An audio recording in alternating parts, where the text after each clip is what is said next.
Alright guys, so we are 2 sessions in here at Road Atlanta. As you can see, it is a just gross day. All the pavement here is wet. There is almost no grip out on the track. I mean, turn 7, turn 12, really anywhere on the track has just no traction. So I'm doing the best I can. I've got the tire pressures down at 30 PSI, seeing if I can get a little bit more grip out of them. But so far, everything else is doing great. So if the track was dry, I have a lot of confidence in how well the car would do. Our new hood duct is doing amazing. So you can see it's still hiding in here in the engine bay. It is doing really well. I don't know how much it's actually helping because I can't go fast enough to really feel any difference in the car. It has stopped raining, but I don't think the track is really gonna dry out. We might get a dry line going through, we'll see. But I'm gonna walk around the paddock a little bit and look at some other cars. There's some awesome cars here. I just wish there was better weather for us to enjoy it more. It's cars like this are why I love coming to Road Atlanta. This is a brand new GT3 RS, so it's got the new brake ducts on top of the hood instead of underneath the front splitter. And then behind it, we have a brand new GT3 with the 4-liter instead of the 3.8. Just beautiful cars. I am very jealous of these two owners. And that one is a club sport, so it's got the cage in the back and all that. And then, of course, because it's an RS, this one also has the cage and the harnesses. So very cool, beautiful cars. Very jealous. And, of course, you have beautiful things like this Jetta right here. Very similar to the NASA NP01, except this is a little bit bigger and it has an LS engine instead of a Mazda 4-cylinder. So very fast, very cool. And more 911s. So I believe this one is a cup car based on the ability to fuel out of the hood. And these race specs interlock wheels. And then behind it we have a street-based 911. It's a 997. I believe this is a 997.1 over here, cup car, and a 997.2 for the street car. Both beautiful. Want both of them, very much want. Let's look at this interior. It's all business, little Lexan corner windows, beautiful white interior. And you can see the sequential right there. Oh, so cool. It's not often you see an aerial Atom, so that's always cool, especially one on slicks.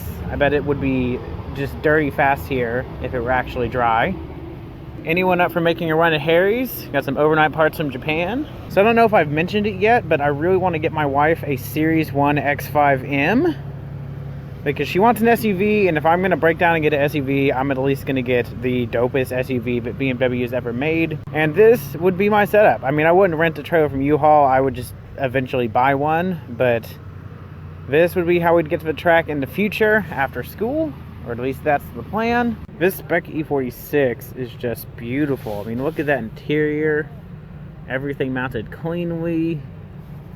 There's great door bars. A cool suit. It's very professional, very clean.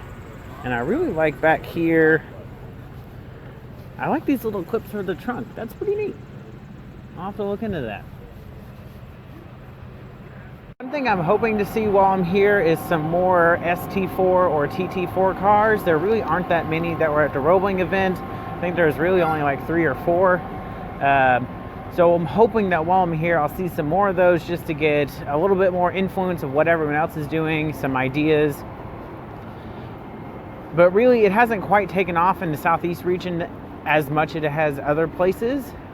So some places are really starting to get the ST5 going, and we just really don't have a big ST4 or TT4 group. So I'm hoping to get a look at some of those, see what other people are doing, try to keep an eye on their lap times and see what it would take to be competitive, just to have a nice goal to go off of. I'm not sure if this is actually legal, having the trunk and the spoiler. I thought we were only allowed to have one, but good to know. But he's got very similar little ducts over here and the vents across the top, so very similar to my setup. He's got a lot more hood ducting on the laterals instead of central. Got the carbon fiber block-offs, some brake ducts, nice big splitter. With the canards here pushing air around the front wheels instead of it hitting the front tires. So very cool car. Very clean interior of what I can see. Got it covered up just to keep the rain out. But very cool car. It's nice to see other people coming up with similar solutions to my own for solving the problem of aero. So here's something a little bit different to my dash, just no dash at all, which honestly I can't do. It's just not for me. I think having a dash just makes it a little bit cleaner, makes it a little bit more enjoyable for me to drive the car, but still very cool, very clean. Love to have that seat. Full containment. Alright, so I believe this is the only ST4 Corvette I've seen. You can just tell by looking at the wheels how tucked up they are, but this car is definitely low to the ground. Very clean interior. Got a little race winner sticker over there, so you know the car is fast. Motion control suspension, so a very nice suspension. Just stripped out interior. It looks really good. Nice Momo steering wheel. Appear to be factory brakes and factory rotors actually. I'm sure it just has some sort of racing pad on it.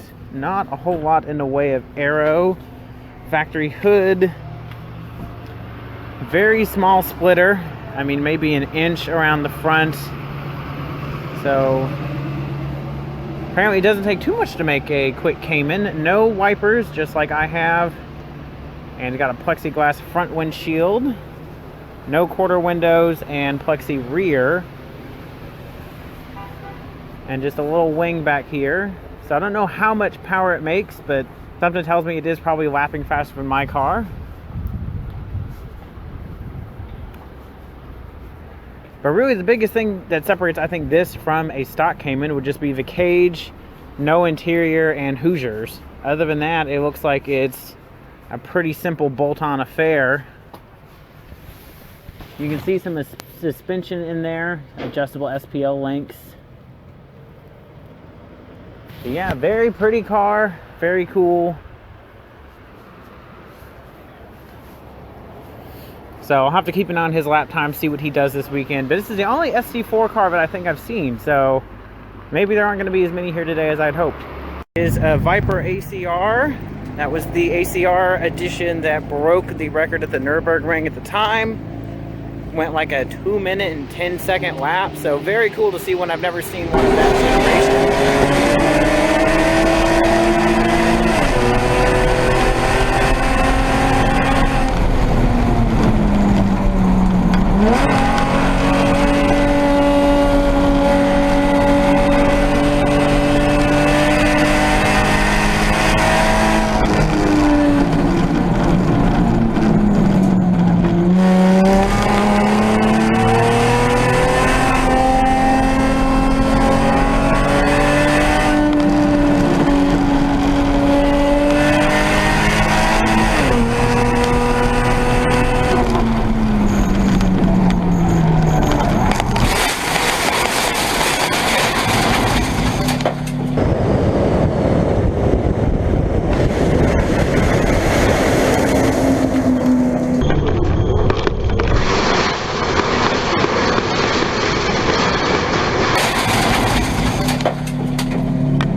Is doing extremely well.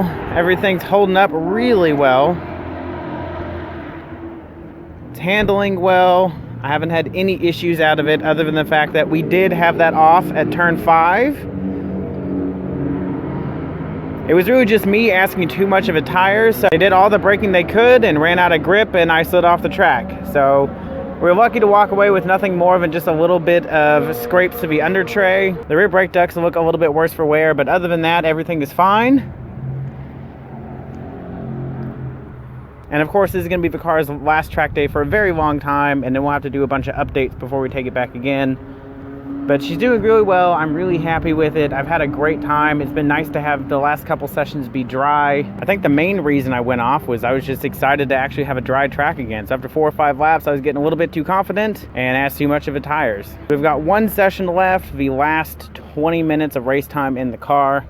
So really excited, but also a little bummed that I'm not going to be able to take it out for probably 3 years. So we'll show one more last lap in the car, and then we've got a 5-hour drive home. And then the car will be parked.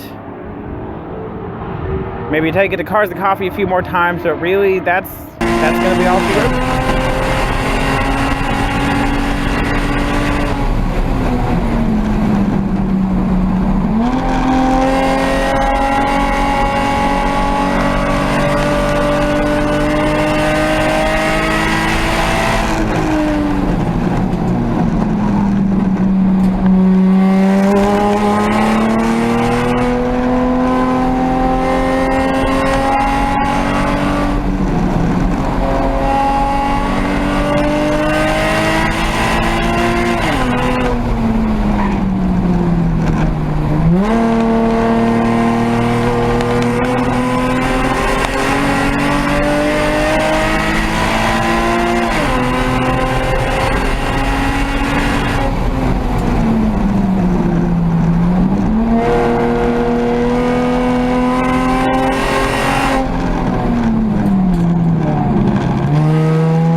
If you guys have any questions, drop them in the comments below, hit that subscribe button, and I will see you guys next week.